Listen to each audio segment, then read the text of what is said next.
Hi friends, welcome to Anil TV educations. ఈరోజు మనం కొన్ని ఇంగ్లీష్లో వర్డ్స్ గురించి నేర్చుకోబోతున్నాము. అవి ఏంటంటే first one, that's enough. That's enough అంటే అది చాలు.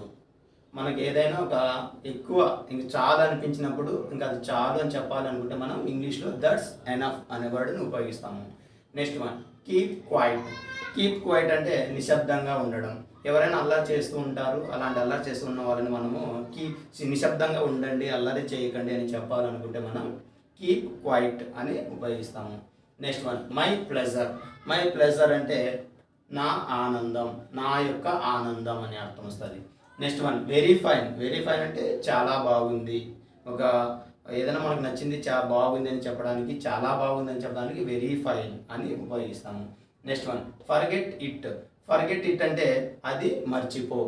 సో ఏదైనా ఒక విషయం మనకు మళ్ళీ మళ్ళీ గుర్తు వస్తుంటే మనం మర్చిపోవాలి అని అనుకున్నప్పుడు దాన్ని మనం మర్చిపో అని చెప్పాలనుకుంటే ఫర్గెట్ ఇట్.